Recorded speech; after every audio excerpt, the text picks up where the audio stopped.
Okay, yeah, we're live. Okay, thank you. Good evening, everybody.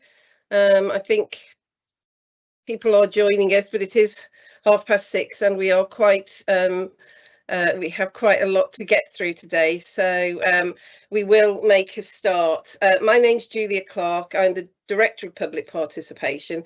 This is our second About Health event for the Hospital Transformation Programme. We're following the same format as last. I think people are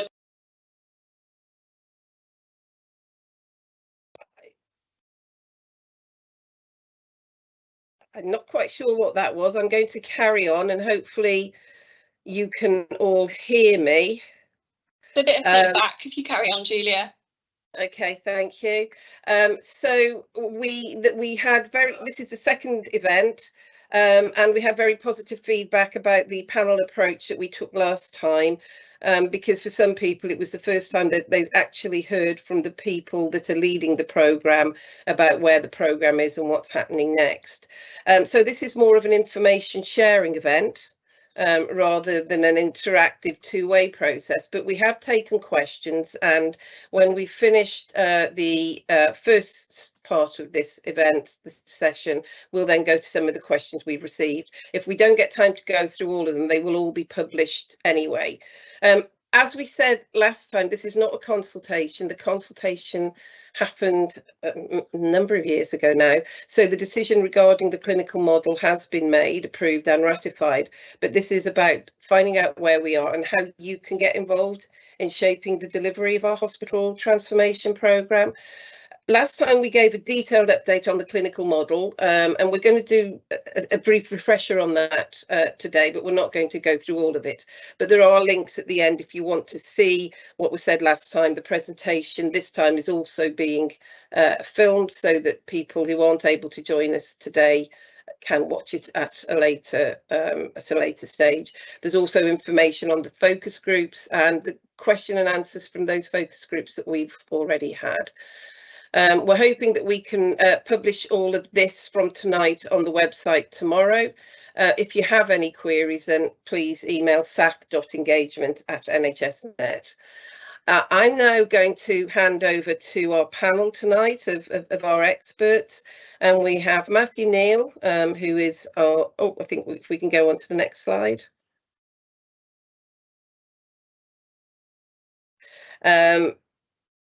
Matthew Neal, who's the director of the Hospitals Transformation Programme, who's recently joined us, so he will be telling us a little bit about himself.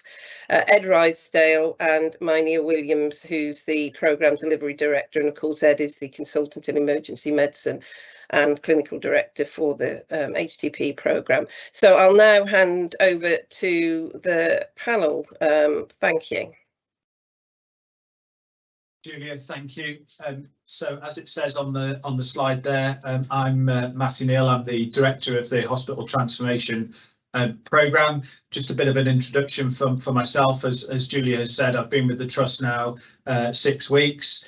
My background is in major infrastructure projects and programmes, and that's primarily why I'm here, to guide and to help the Trust through this next stage in the journey through the Hospitals Transformation Programme into delivery. Why this role? I've been working in this field now for over 20 years.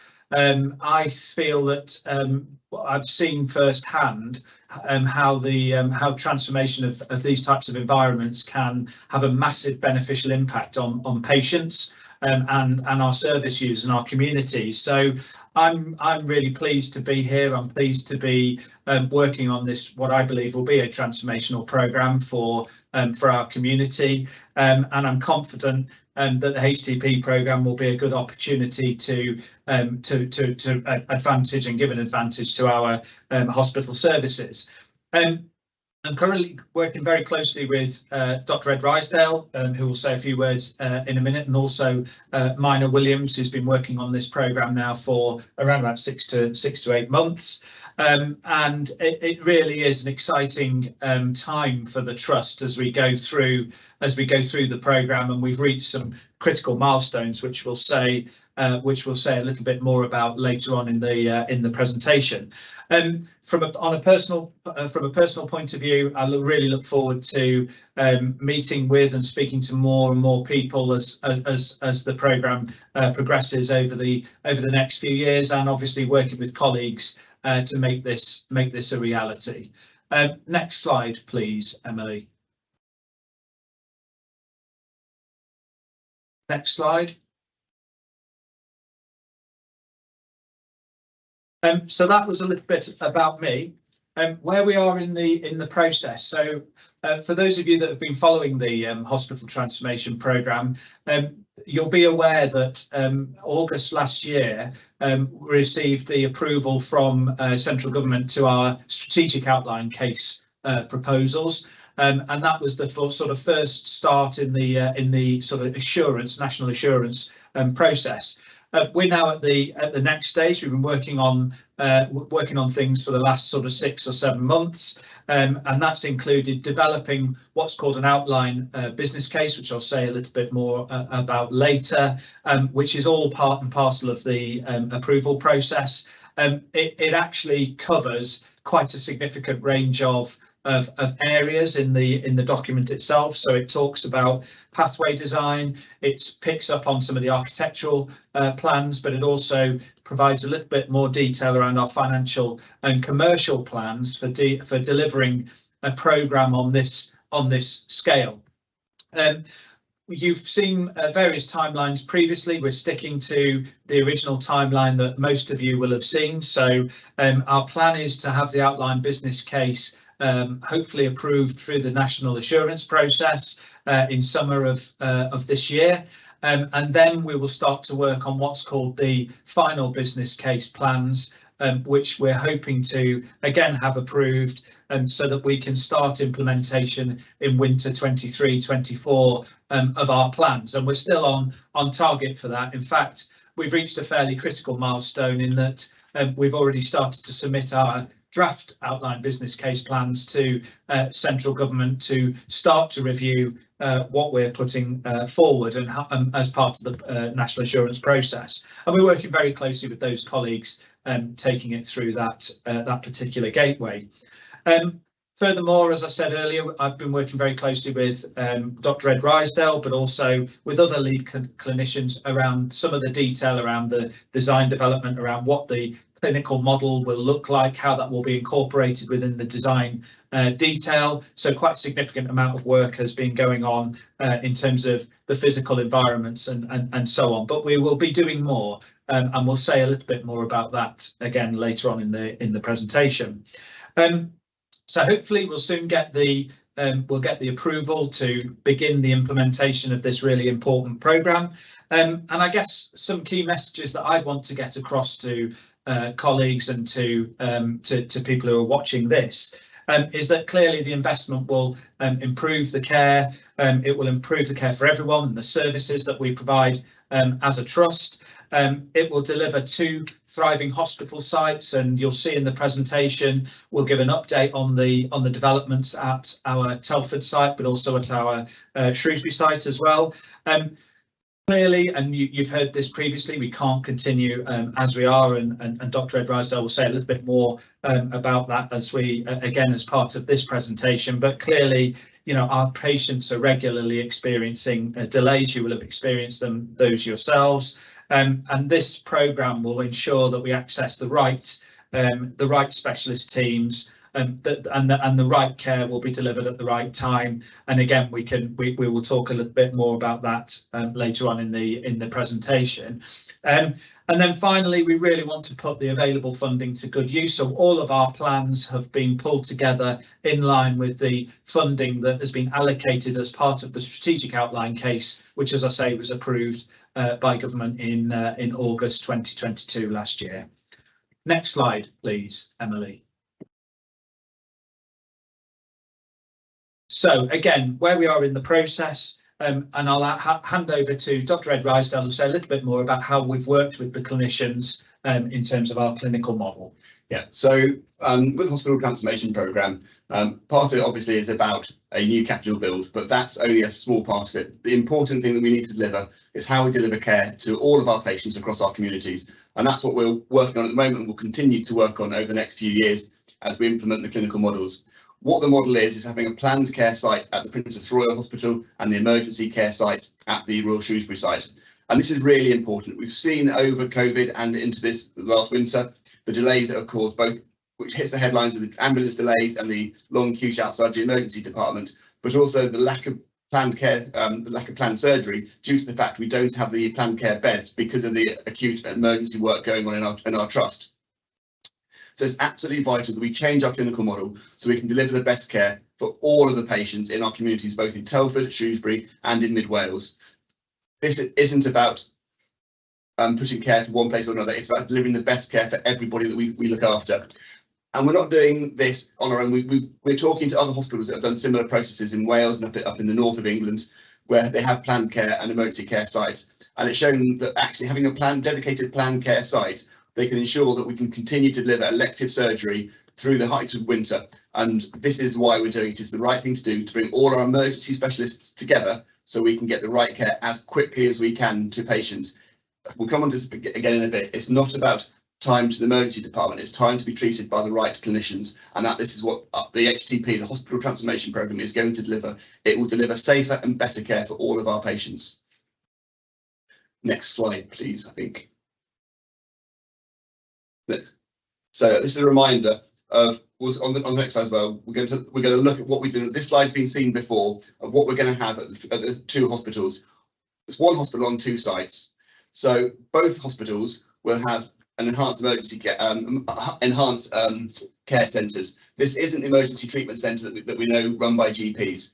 So at the Telford site, the A&E local model will deliver care to 60% of the patients that go in there. So at the moment, most patients who arrive at our emergency departments at both sites come in by foot on their own and are seen and sorted and discharged on the same day. This will continue at both sites, and these patients will receive the same care at either site. The patients that will change will be the patients in the emergency department that come by blue light ambulance. These are the patients who have got life and limb threatening problems and they need to get the right care at the right time. Currently, this is difficult at our sites because at the Princess Royal site, we have no general surgery, and at the Royal Shrewsbury site, we have no paediatrics. Cardiology is based at the Princess Royal site, so our specialties are split. So by bringing all the specialties together on one site, it means that our patients will have specialist care by the right teams far faster and more effectively. And this is absolutely key to delivering proper emergency care fit for the 21st century. But as I say, the majority of patients who walk into our departments and are treated and seen the same day will continue to do so at the centre closest to their homes. The planned care site will have the elective surgery for those that don't require critical care. Critical care, like emergency medicine in Shropshire, is on a knife edge. It's really hard to recruit intensive care consultants. And this isn't a cost-saving exercise about trying to cut staff. It's about, in both critical care and emergency medicine, we've got funding for consultants. We just can't recruit because of our split site services. In critical care, like emergency medicine, our specialists want to work in hospitals that deliver the full range of care, and we don't have that at our sites because we're split. So therefore, we can't recruit. And this is one of the key things that we're doing, is bringing 21st century medicine to Shropshire so we can recruit the best clinicians that we can to deliver care for our patients. Matt, anything to add on that? No, I think that's fine. Okay, let's move on. And as I said, the other thing I was going to bring in mind from a nursing point of view, it's not just about the doctors. Mine here is a nurse as well as one of our directors. And from a nursing point of view, from people who worked in Wales as well, it's absolutely key that we bring the nursing force along with us. It's sustainability and offering opportunity really for some new and emerging roles, so consultant nurse type roles, advanced practice roles, because we know that all of our medical colleagues are struggling both around training posts and the like. So some really exciting opportunities for nursing, professional nursing going into the future, and attracting some really key high caliber candidates into the region to provide that leadership and modern day care, as Ed has already talked to. But also offering local opportunity. So it's making sure that we've got healthcare support workers that have a career plan, that they can be working within the specialities, but actually they thrive and they want to work within. So local opportunities for local professional development, as well as bringing new blood into the organisation and into the services that we're currently providing. So the final thing I'll add on this slide, we may talk about it a bit more in moving on, is as we develop this clinical model, I'm an emergency medicine consultant. I can't explain how the surgeons will do it and how the medics will deliver it. As a hospital transformation programme, we've set up the clinical model and we're working very closely with the clinicians across the whole trust to deliver the clinical model and work out how they will service our patients and look after our patients in the best way possible. So we're working very closely with all our specialties to work out the best pathways of care for our patients across the county and into Mid Wales. Next slide, please.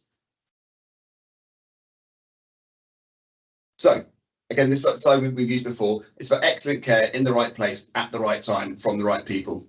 So with the dedicated emergency sites, as I've said, this is really key to get the patients as quickly as possible to the right patients. So if you're having a stroke, you will come into the right site and all the specialties will be there. A child who's having has been involved in a car accident that doesn't need to go to Birmingham Children's Hospital will come in. At the moment, they will come to the Shrewsbury site because that's our trauma unit, and then the paediatric specialists are based over in Telford, and we have to transfer the child, and it can take time to do it. If a patient comes with abdominal pain into Telford, again, it can cause delays in the care they get, and that can be detrimental to the patients. So we will be providing the best care that we can for all of our patients.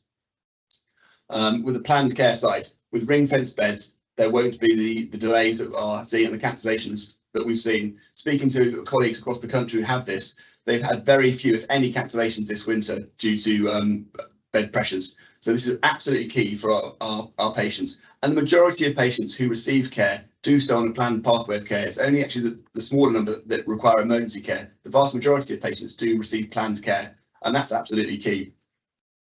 So this means we have improved care for everyone, both with the infrastructure, with the buildings that we have. It's better for the patients, it's better for the staff. And that's really why we're doing it, is to just provide the best care that we can. And the final thing to say about this programme, okay, it's not just about the buildings I've said before, it's an integrated care service. So we're working closely with primary care and our integrated care system to work out how we can work our patients to make sure that we can treat as many patients as close to home as possible or in their own homes. But those who do need to come into hospital receive it by the right specialists at the right time as quickly as we can. So we're going to move on to talk about some of the latest developments now. So can we have the next slide, please? I think I'm going to hand back, and we'll go on the next slide as well, please. I'll hand back to Matt. Thank you, Ed. So we did say we were going to talk you through the latest developments at both Princess Royal Hospital and the Royal Shrewsbury Hospital site. So we've listed here, and I'll ask Ed to say a bit more about each of the services that are planned at our Princess Royal site. But you will have already seen, as we've said, that we're planning on both of our sites being thriving hospital sites, but you will have seen as well work that's ongoing at the Princess Royal Hospital site. So we have an elective hub development proposal, which is currently being refurbished on the site, and you will have seen those works ongoing for those of you that use the Princess Royal Hospital site, and that's part of a £24 million investment that the trust has received for that particular purpose, and we hope that will be open in the summer for our first patients to use. So lots of work happening on that particular site. Likewise, you will have seen a lot of work or works about to start in relation to the reception area and the entrance to the Princess Royal Hospital site, and again that will bring more administrative space, but also will create a significant retail offer, and then brand new front entrance for the hospital there. Ed, do you want to say a bit more about the clinical aspects? So there are lots of clinical aspects to the Princess Royal Hospital. So it is, as I say, it's going to be a very vibrant planned care site. So the things that will be going on there, there'll be diagnostic endoscopies, so that's the camera tests that go on. There'll be adult and paediatric child outpatient services at both sites. The day case surgery centre will be at the Princess Royal site, as well as inpatient planned care surgery as well. There'll be midwife-led maternity units at both sites. And then they will have the 24-hour urgent treatment centre, the A&E local model. And this is going to be alongside a 12-hour same-day emergency care. That's a medical SDEC, which is same-day emergency care. This is for patients who need a little bit longer in the urgent treatment centre or an emergency centre at the Shrewsbury site. But it can then be treated and then sent home the same day. For example, that would be something like having a clot in your leg, or a small clot in your lung, or a chest pain that doesn't need to be admitted. So if you don't need to be admitted, but you need a little bit longer for some diagnostics to be taken, that will be done at the Princess Royal site. There'll be a procedure site for local anaesthetics. So all the planned care under local anaesthetics that doesn't require general anaesthetics will have a new service at the Princess Royal site for that. There'll be rehab facilities and enhanced rehab facilities, and some therapy-led wards for patients that require a bit longer to get back on their feet and back home again. There's going to be a respiratory day case unit, which we're developing with our respiratory colleagues, which is something they're very excited about. And one of the big new things will be a chemotherapy day case centre, which Telford don't currently have. At the moment, all the chemotherapy day case is done at the Royal Shrewsbury site, but we're going to be developing a new chemotherapy day case service at the Princess Royal site to try again get as many people treated as close to the home as they can. So there's a lot of active things going on. There's going to be inpatient medical and surgical beds at the Princess Royal site for patients on a planned pathway of care. So these will be patients that come either directly in for the planned pathway of care, or are being transferred over from the Royal Shrewsbury site, having had their acute initial stay at Shrewsbury, but need a little bit longer on a planned pathway of care that's been designed for them so they can get the rest of the care they need before they go home. And it means that we've got the correct beds at the acute site for the emergency take that we struggle with at the moment. So it's a far better use of our beds, and therefore we'll have less delays for our patients across both sites. I think to add, Ed, that this is clinically led. So all of this is clinically led, and it will provide massive investment in that site as well as in the other sites that we have. So absolutely, it is clinically led, and it has been endorsed by all 4 divisions within the trust. So the medical division, the surgical division, the women and children division, and the clinical support services, so like radiology and pathology, etc. They've all endorsed this clinical model. It is very much a clinically led programme, and it is the right thing to do for our patients. Can we go on to the next slide, please? So the latest developments and approach to the planning. I'm going to hand it back over to Matt for this. Thank you, Ed.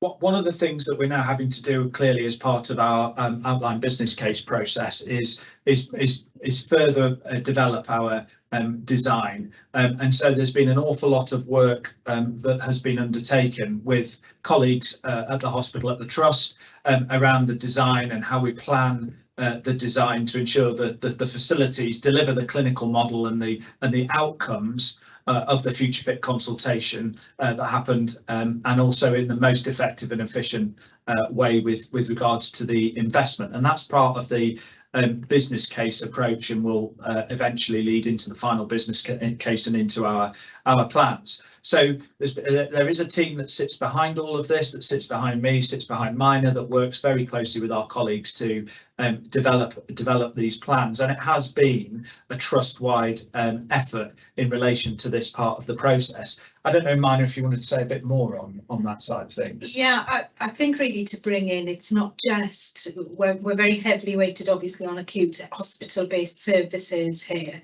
But the work that we've been doing across the system, Ed mentioned earlier around system-wide change, and it is very much driving care closer to home and looking at community-based services to avoid some patients being admitted into a hospital when we know the best place is not a hospital for a lot of particularly our older vulnerable patients. So some of the work that's being done within the community settings as well, as you'll hear a lot about virtual wards, for example, and crisis intervention, and joint efforts between multidisciplinary teams that are based out in the community but being supported as an outreach service from our acute care clinicians. So this really is a system-wide approach. So though we talk very much about hospitals and beds and emergency departments, the principle that we're driving very hard towards is to make sure that that when you need help and when you need care, you get the right care in the best place. And the best place is as close to your home as you possibly can do when you're not life-threatening or acutely unwell. So you'll hear an awful lot more over the coming weeks and months around some of the integrated services and some of the service development pathways that are being worked up with our colleagues outside of an acute hospital site as well. Brilliant, thank you, Mana. And I guess just to reiterate that we're going to continue that work with our staff, with our patients and our communities, so that they inform the plans as we move forward, and it's very much part of our improvement journey. So that will always be part and parcel of this programme and what we're delivering here, as well as it being clinically led. That's really important from our perspective. So a couple of other things to just touch on. We are working and will be working with Shropshire Council as part of what's called the pre-application process. So that's the process by which we exchange designs, etc., for the potential new hospital here, so potential new plans here. So lots of ongoing conversations there with Shropshire Council, and obviously we'll keep colleagues in the loop and the public in the loop around that as that develops. As part of that process, we'll obviously continue to evolve designs, and we'll want our patients and our communities to input into that process, and there'll be plenty of opportunity for that to happen, and we'll talk a little bit more, and Julia will perhaps say a bit more about that later on in the presentation, in terms of how we will engage with members of the public, but also with our patients around the proposal.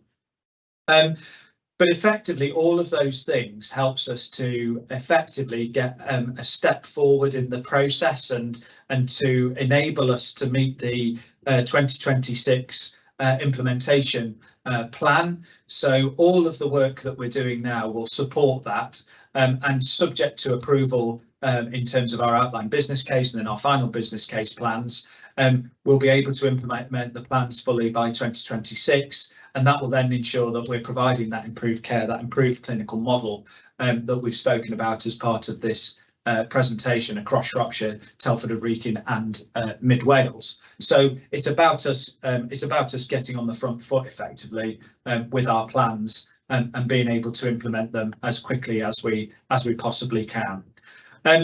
Just a couple of final sort of thoughts in terms of this plan and in terms of the programme itself. We're building into the plans the fact that we want to be fully digitally enabled. We've seen from other projects across the country how that can benefit the service user and the patient experience, but also the experience for our staff who come into work every day here. We want the plans to ensure that we're sustainable, that the construction is sustainable. So we're building all of that into the plans as we move forward, and we'll be saying a lot more on that coming weeks and months. And we want to involve our local communities in the construction opportunities that will be available through this process as well. And again, over the coming weeks and months, we'll be able to say a little bit more about that and encourage that wherever possible as part of the plans. Next slide, Emily. So moving on then to your feedback. So Julia, I don't know if you wanted to lead on this part of the slide, and then we can obviously answer questions, or if you want us to just go straight into them. Fantastic. So we have had the initial About Health event in January, and as I said at the beginning, this is really about us giving information rather than the two-way process that we're undertaking through focus groups and through meetings. We've had 4 focus groups in February and March, and we've got follow-up focus groups in June. So the medicine and emergency care focus group is on, I think, the 6th of June, and then women and children's. We merged the medicine and emergency care with the surgical, the planned care, following feedback from the initial from the initial focus groups, because people said we're kind of just getting a slice of it, and what we want is to see the overall picture. So as a result of that, we've merged those two focus groups together. But that isn't the only way that you can get involved. We've contacted a number of parish councils, because particularly during the summer, we know there are local events. We're very happy to come out and talk to people about the plans in their communities.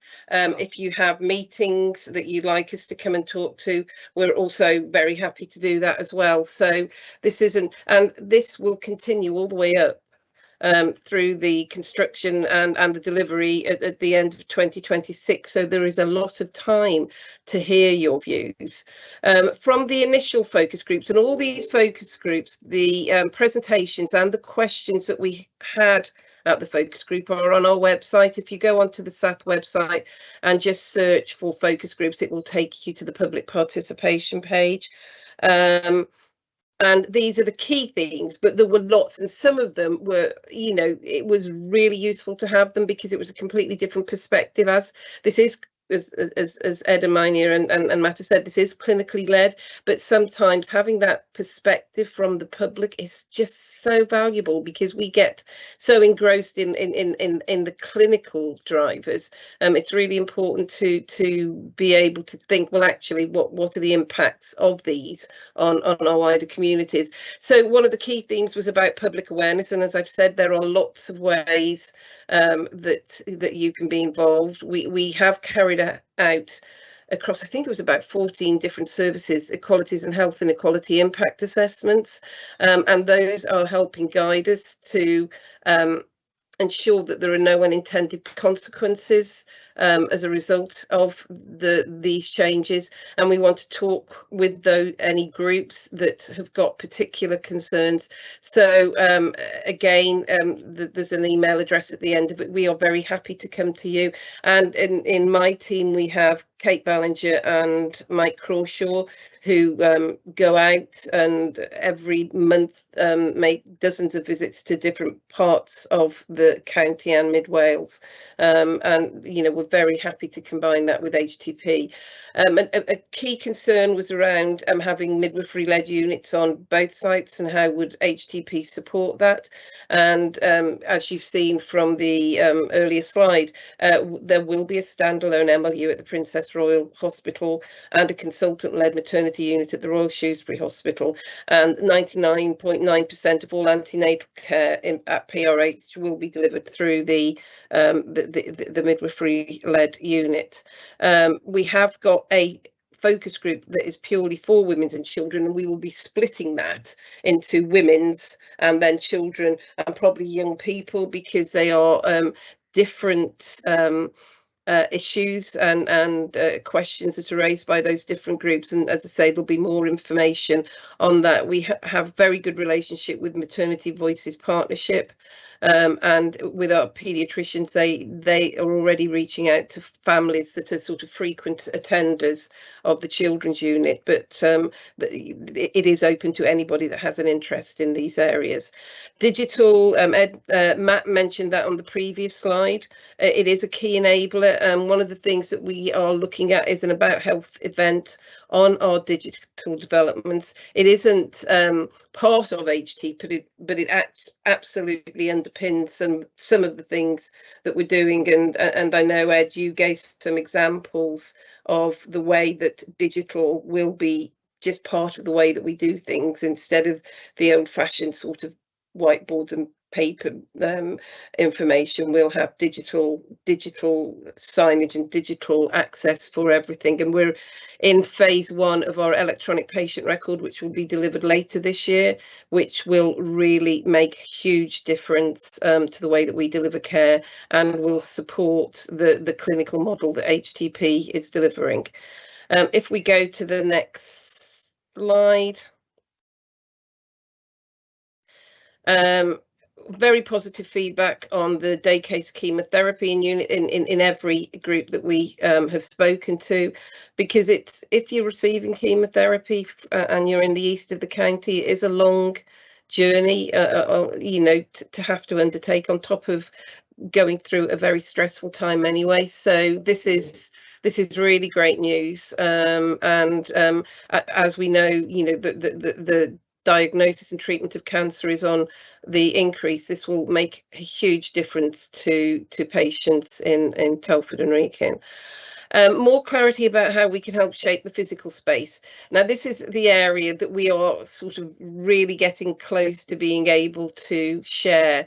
The clinical model obviously has to be developed by the clinicians because they have the clinical expertise and the clinical knowledge, but the physical space, the environments, the linkages, that is something that we absolutely want to involve our patients and our public with. And once we start to have our plans firmed up and approved, and Matt was explaining they're going through planning, it's the OBC is going through the approval process, then we will be bringing the plans for those conversations with our communities on how we can best deliver this. And one of the key issues is making sure that people's mental health needs are taken into account, because we know that some environments are not very patient friendly and can exacerbate an already agitated situation. So that is absolutely, and maybe even as earlier as the focus groups in June, we'll have something more definitive to say around that once we've been through the planning stage. So it's a very exciting time. And I've worked at the Trust 37 years and we've danced up and back around this, and this is the closest that we've ever been to having something really concrete. And I know models are being designed in order that we can display what both sides will look like in the future. And then finally, travel and transport. So this is separate to the clinical model, but it comes up practically at every meeting. We know that even now, before the changes, car parking is a big issue. And we are working on a number of potential solutions, and we're doing this through experts in the field. We are going to hold a focus groups on this once we've got something for discussion and for input into. But there are a lot of possible solutions that we're currently looking at, and when we've got something more fleshed out, then there will be focus groups that people can join. But if you want to put your name down for that now, because we're only talking months, it's it will be later this year, then the SAT engagement is the email address to use. And Ed mentioned with the Princess Royal the new front entrance and the cashless offer that there's going to be a convenience store and coffee stores, and there's a focus group for that, I think, on the 7th of June. So again, if you're interested and want to be involved in helping to shape that offer, then please contact us and we'd be delighted to have you as part of the that first focus group. So those are just some of the themes, but if you want to see the detail, and the devil is always in the detail, please do go to the website, because there is all of the questions are there in detail, along with the answers that to respond to them. I don't know, Minia, Ed or Matt, if you wanted to add anything to that. I think that's the only thing I would say, just in terms of the mental health, because we're looking at the emergency department and the new emergency department is going to be developed, and the local model at PRH, is we are working with our mental health colleagues from MPFT, from the Mental Health Trust as well, to look at where there's positions and how they should work. So we're not doing this in isolation. We're working with the experts in the field of these areas. So and we will bring in patients, as you say, closer to actually getting the detail of what's actually going in them right at the end. But at the moment, we're working with our colleagues to work out where is the best place within the department to put them and how they should work, and that will be an improved service for mental health patients at both sites. And I think it is something we are very mindful of, and and quite rightly so. It is very important that we get this right from the very outset. So, and again, we'll be looking at how we can best involve patients and users in that work as well, as we go forward. So if we go to the next slide, but I would, so this is how can you get involved? If we go on, we have mentioned the focus groups. So the next one's on the 6th of June for medicine, surgery, anaesthetics and cancer, and then it will be every 3 months until the scheme is delivered. We've already planned the next 2 years. The dates are in diaries. We've got the Women and Children's Focus Group on the 5th of June, and they too are every 3 months to follow. But as I've said, we may well splinter that off into more discrete groups once we've got something more definitive in the terms of the plans to share. And clinical support services. This is things like pathology, radiology, pharmacy. We held one focus group, and the view from both the service and from the attendees at the focus group was this strand runs through the main clinical focus groups. So it probably doesn't need to meet as often because it will be picked up through the other 2 focus groups. But for the time being, we're keeping it at every 6 months so that any specific developments can be looked at in more detail. As I've said already, the Princess Royal front entrance, and for people that have already attended the focus groups, this is really innovative. The Princess Royal, the League of Friends Cafe has been closed now and will not be reopening following COVID. So there isn't really anything in the front entrance for patients visiting. The front entrance is going to, as I said, going to have a convenience store, a cashless one, which will be of great use for staff as well as for visitors, a coffee shop, and a lovely area where people can sit and wait and just gather themselves if they wish to.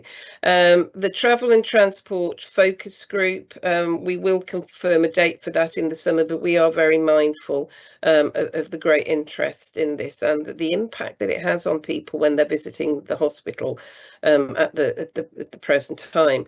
So the focus groups are there, and there's an email address there for how you can get involved. But there are other we want to come to you. It's not just about us holding focus groups. If you have an organisation or a group that you're a part of, we're very, very happy to come to any form of that to talk about the plans and about the future.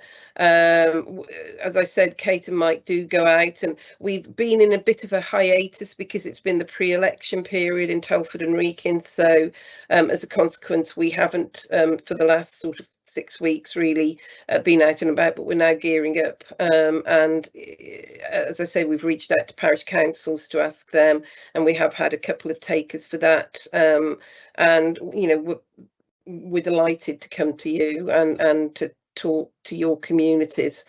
If we go to the next slide, we also have Community Cascade, which is held every month, and we always do an update on HTP, so you don't have to wait 3 months for the next one.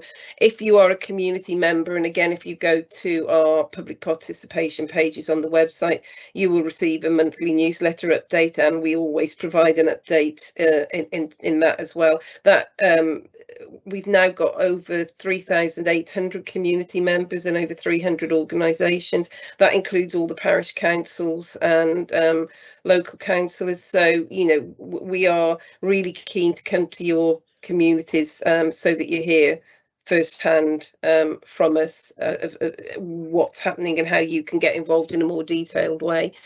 So I think that we're also doing things for staff. I know that Ed and Matt are putting on a couple of events like this for our staff, so that they're up to speed with where we are. It's always difficult timing these, because you can bet your bottom dollar something really big will happen next week and everyone will think, oh, well, why didn't we hold the event? But what we've done is we've diaried these now for every 3 months, and we will do our very best to keep you as up to date as we can. But there are other ways besides the About Health events that you can be kept informed sort of every few weeks about what's happening and how to get involved. And if we go to the next slide, Yeah. I think it's now questions. We've had some questions submitted, and I've summarised them because some of them are quite similar in theme, and in the interest of time. So the first one, and I think is probably the big one, is there is still some vocal opposition to the plans. What do you say to people who are concerned about changing services? And really, namely, this is about, you know, PRH keeping a fully functioning A&E and maternity services, and we've heard quite a lot about that through local politicians. So, Ed, as the clinical lead, could I ask you to address that first, please? Yes, so as an emergency medicine consultant, I want to deliver the best emergency care that we can for the county and for Mid Wales. Currently, we have 2 small emergency departments without specialties on both sides. In order to provide emergency care to the right patients, we need to get patients to the specialists at the right time. With our sickest patients in the county at the moment, so if you're involved in a major trauma, you're going to be taken to Stoke, or if you're a child in a major trauma, you're going to be taken to Birmingham Children's, because it's quicker to go directly to there to get the right care. And it's the same if you're having a heart attack. If you're having a heart attack at the moment and it's picked up by the paramedics, you'll be taken to either Stoke or Wolverhampton, to our heart attack centres that look after us. So we know that by getting to the right place at the right time, you get better care. At the moment, at the Princess Royal site, we don't have general surgeons as an inpatient surgery. So if you need to have a general surgical input, you'll go into the Princess Royal Emergency Department and then you have to be transferred for care over to Shrewsbury. That causes delays and can lead to harm, and it certainly increases risks to our patients. And as an emergency medicine consultant, I want to deliver the best care, and with our current model, we can't do that.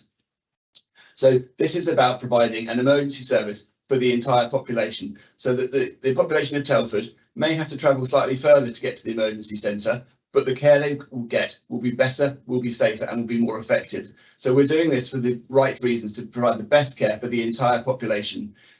Having an emergency department on both sides or on your next corner, it's not about time to get into the emergency department, it's about getting time for the treatment by the right specialists. And by bringing everyone together, we improve the care for everybody, and that includes all of the population of Telford. In terms of maternity, the Women and Children's was moved there a few years ago into the new Women and Children's Centre. That was done mainly because the buildings at the Royal Shrewsbury site at the time weren't good enough, and it was a buildings issue rather than just a purely clinical issue. And moving Women and Children's to the Telford site and keeping surgery at the Shrewsbury site was not about clinical linkages at the time. It was about where the right place was for the buildings at the time rather than the clinical model. And that split that many years ago has created lots of difficulties in terms of critical care and emergency medicine and acute medicine as well. And that's one of the drivers that has led to this, that we can't deliver the right care for the county with our split site services. So in terms of why there can't be 2 emergency departments at Shrewsbury and Telford, it's not about numbers of doctors or numbers of consultants. It's about the specialties we have at both sides. We don't have a big enough population to keep the skills up of general surgeons operating by having 2 surgical centres, one at Shrewsbury, one at Telford. That was one of the drivers of moving general surgery to one site. They have to do a certain number of operations to keep their clinical skills up. So we can't have 2 emergency surgical sites because of the number of operations going on, and therefore they have to consolidate on one, and that then goes on to where the trauma site is and links to where the critical care site is and the emergency site is. So having a hospital with no general surgery means it's much harder to recruit emergency medicine consultants and critical care consultants to deliver the care. So by bringing it to one site for the entire county means we would be delivering the best care. So it's not about disadvantaging or closing units, it's about getting the right care to the right people. As we said earlier, with the 24-hour urgent treatment centre with the aligned SDAC at the Princess Royal site, 2/3, 60% of patients will be treated in the same place. So anybody who currently walks into the department will be seen. If you need to be admitted and you need to have emergency care, you'll be transferred, and we'll have transfer models and transport all arranged as part of this clinical model to go to the correct site. So if you walk into Princess Royal and you do need further care, you'll be looked after in an appropriate way by the right physicians, and at the moment it will be the same sort of care that you will get. So the vast majority of patients will receive the same care where they are at the moment. It is just for the life and limb threatening ones, they will receive better care because the care will be faster by the right clinicians. Anything to add from that? I think it's just making the point that there's been huge national analysis of demand that's currently going into our emergency departments, and I'm an ED nurse from years ago. And what we've seen is the profile of patients being treated in emergency department is really that the profile are not patients that should be best served in an emergency department, which is why we're seeing the queues outside the front door, ambulances not able to offload our patients in a timely way, because patients are currently being seen and treated in the wrong place. So the service model that we're talking about now is actually designing a service to meet the needs of the modern day population and how they're presenting into care. So we're seeing huge increases in primary care based presentations into emergency departments, because we've got pressures in our system right across the system, not just in one part of it. But of course, emergency department is the easy place because the light is always on in our emergency departments. So people know that they're safe if they come into an emergency department. That has to change because it's not the right place for the majority of the patients who currently present. So this model really does look at creating services that meet the needs of the population that's presenting now in a better way, i.e. that we're able to deliver care to vulnerable elderly patients, to non-acute presentations of care, to children who are falling or tripping or having incidents of minor illness in the best possible way. And then we're protecting our emergency department truly for those patients who absolutely cannot receive care in any other way other than through an emergency department, and the likes of Ed and his team then being able to respond in a timely way to save lives and save limbs as we need to. So the model of care we're talking about is designed around the presentation of illness and the population that we see presenting into our current emergency departments. And we're just trying to flex what we currently do in order to meet the change. But with this model of care, we're clearly designing it to meet what we know the population needs in a better way. And we've liaised and spoken to the national leads for urgent emergency care. There's been new national guidance about urgent emergency care across the country, and what we're doing ties in very closely with the advice from the new UEC pathways work. And we designed this first before that, and it ties exactly in with the pathways of care that is being recommended for urgent emergency care across the country. So we know what we're doing is the right thing and is the best thing for our patients. As a clinician, I wouldn't be pushing patients at more risk. This is the right thing to do so we can provide the best care and the safest care that we can for the entire population of Shropshire and Mid Wales. Thank you, Ed. And I think the model has the support of the clinical community. This is a clinical model. It's not being driven by financial considerations or by any other considerations. This is what is the best clinical model to deliver the best care for our patients. And I think one of the points you made at one of the focus groups is that for A&E, we are funded for 20 consultants, but we cannot recruit them because nobody wants to work in the split site model. It's not attractive. It's so people go to Stoke where it's a single site.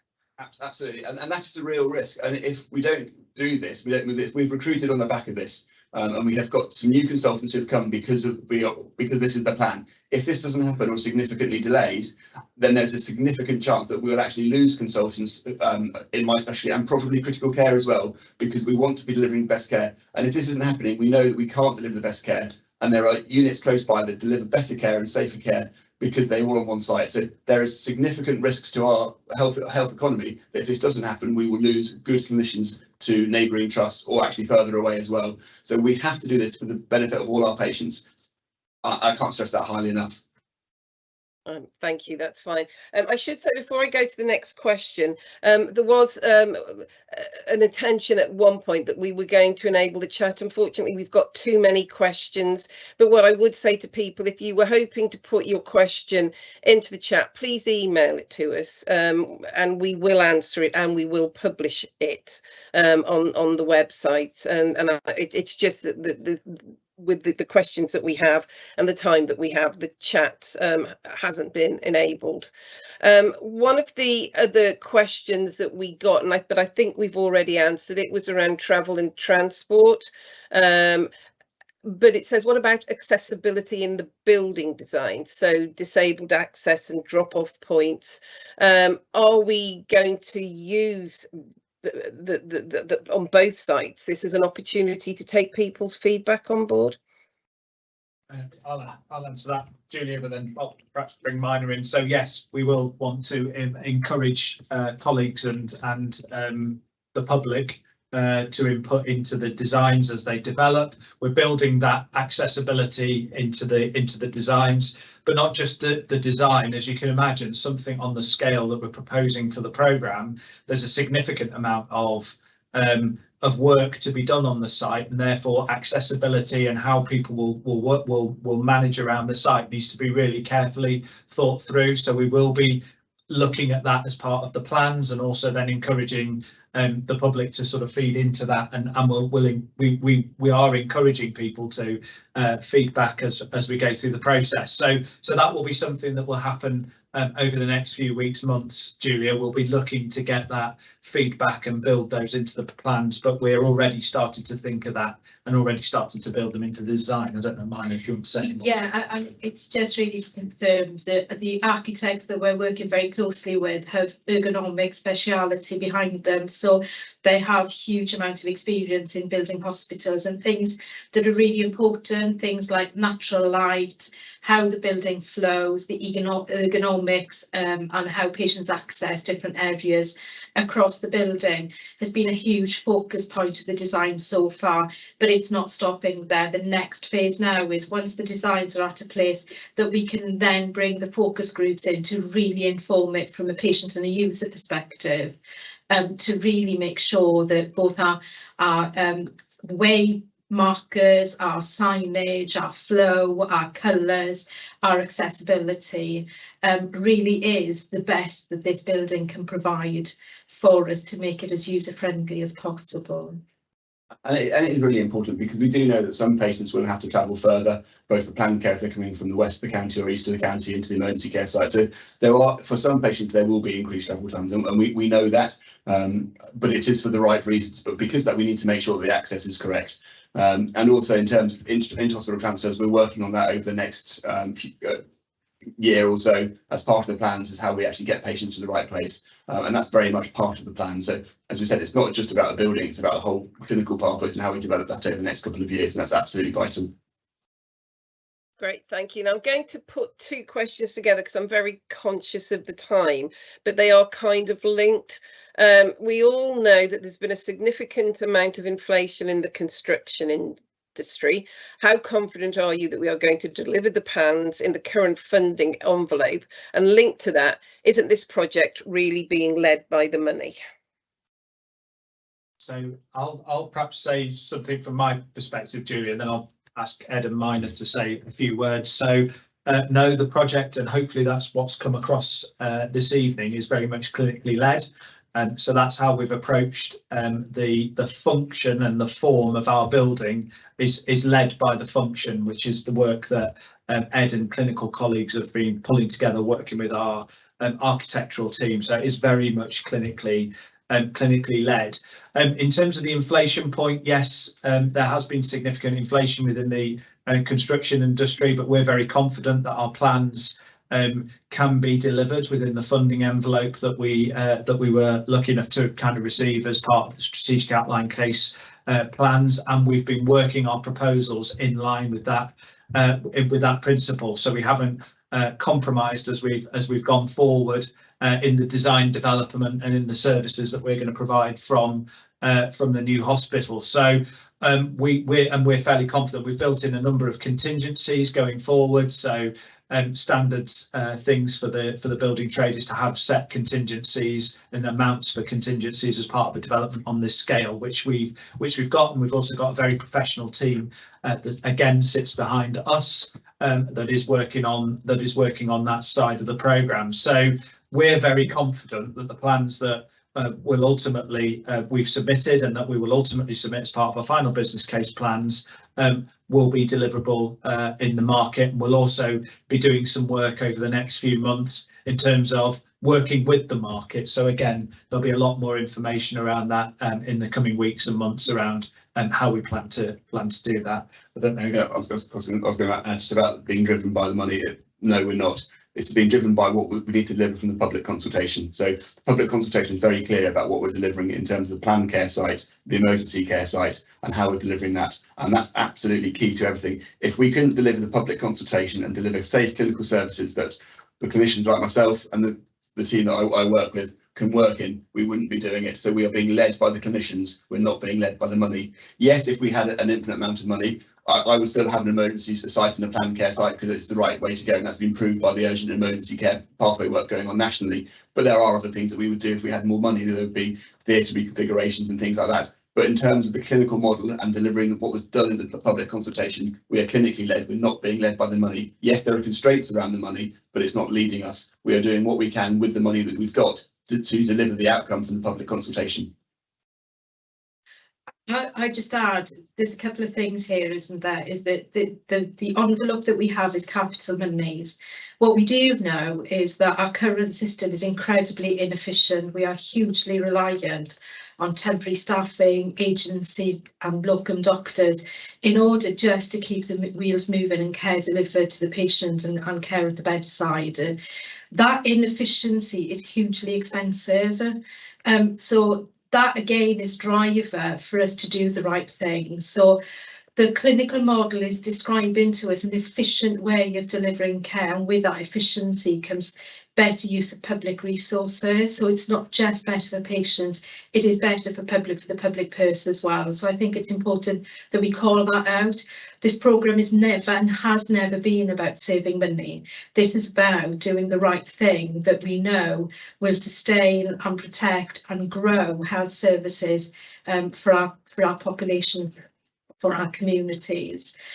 I think likewise, what we have discovered through being pushed to do value engineering and through the clinical pathways that we've worked up so far in the adjacencies, there are huge opportunities here, not just to save money and deliver the build in a better way, but to make sure that coming in on the envelope that we've been given is a reality for us. So that's been really encouraging, and it has pushed our clinical teams, it's pushed us to make sure that we are eking every value pound out of the money that we've been allocated, and it is a big chunk of money, so we have to do the right thing.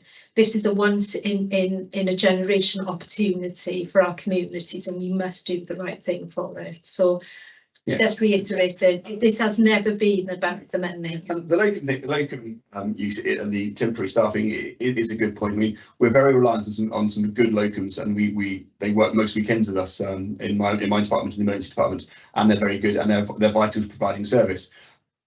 Moving forward, we would like to be able to provide service with our own consultant body and our own middle grade body, our middle tier body, because if they work for us, they're ours and they work all the time, then there's a lot more flexibility. They know the pathways that we work with, so they're more efficient in themselves. And having our own consultant and clinical body is more effective and more cost effective as well, but it's clinically more effective as well. So it is not just about the money, but having our own and being able to reduce our locum spend is huge for both clinical and financial reasons. So it's not just money. And I think we also need to remember that over the last couple of years, we've been very fortunate in attracting external funding. So things like the surgical hub, millions on the 2 endoscopy units on both sites, the MLU unit at the Princess Royal, the SDEC developments on both sides. Those have all been funded from money that would have come out of the 312 million, and it's probably north of 100 million that we've received in total. So that's also been, and it all aligns with the HTP plans. So you know, that's we're just able to expedite that and bring some of it forward. And when I was on call recently, the virtual ward, which wasn't a thing when we were talking about Future Fit, there were 100 patients on the virtual ward and 59 being dealt with through rapid response. So again, there are lots of differences that are helping us make the best value that we can for taxpayers' money, really, improvements in the way that care is being delivered. Now, before we go to the last slide, I'm going to ask you one this one, I just want a very short answer from you because we are over time. How confident are you around the plans going forward? Ed? I'm very confident. They're the right things to do, so they have to happen. If they don't happen, then we are in a very difficult position. So I am confident they will happen, and I'm confident they're the right things to do. It's clinically the best thing that we can do for our patients in Shropshire and Mid Wales. Brilliant. Mynheer? Yeah, I would say where I'm sitting here today, this has probably been one of the most positive programmes that I've had the very good fortune to work with. And I think just to add to the last comments that we made about the money, the financial envelope that we've been allocated for here is not the end of the ambition of the trust. There is ambition to keep moving forward, keep improving services. So HTP, once we've delivered the shiny new building and we've delivered the transformational services and we've delivered Future Fit, that's not the end of the SAF story and the ICS story. There is much greater ambition within the organisation and within the system to just continue to improve services. So a very exciting place and a very positive place to be currently. And Matt, the last word. Thank you, Julia. Yeah, no, incredibly confident, and I'm confident because it has that clinical buy-in, it has the support of the senior leadership team here, but also across the system, and also that we have a very experienced team now that sat behind all of this, that has experience of delivering programmes on this major scale. So I'm really confident that the plans are going to be delivered, Julia. Brilliant. Well, I think I'm going to have to stop the question there because we have, I've chaired this terribly, we have run over, but if we just go to the last couple of slides, just very briefly, and then I understand some people have had trouble accessing the link, so we will contact them and advise them that the presentation will be made available on our website, and that if they have any questions, if they email us, we'll be very happy to take them. So I'm sorry for that. I don't quite know. It's just we're getting lots of emails from people that can't get in. The meeting, as I said, has been live streamed, and the presentation will be available. If you sign up to become a community member, we will keep you updated through all the things that I mentioned earlier, so I won't go through that again. And if you do have a question, if there's anything that you would have put in the chat, then please send it to sat.improvinghospitals@nhs.net, and that will be addressed by the HTP team. And all the questions I haven't been able to get through will also answer those, and all of those will be published on the website, and all of those then go forward and are considered in the final versions of both the OBC and the FBC, any feedback that we get, because that's part of the ongoing process. And then I think the final slide was just about, there will be another About Health event, but we will publish the details of that a little bit nearer the time. So I would like to say a very big thank you to all of our audience that have joined us and that managed to defeat the technology and get through. Thank you for that. The 25th of July, there we are, 6:30 to 7:30. And you know, each time that we hold this, we'll be able to give you a little bit more information about what's going on, and take your questions and answer them, and how you can get involved. I'd also like to say a very big thank you to Matt Neal, Drysdale and Mynheer Williams for their update and information today. I always learn something new every time I listen to this. So thank you very much, and see you in July, if not before. Good night.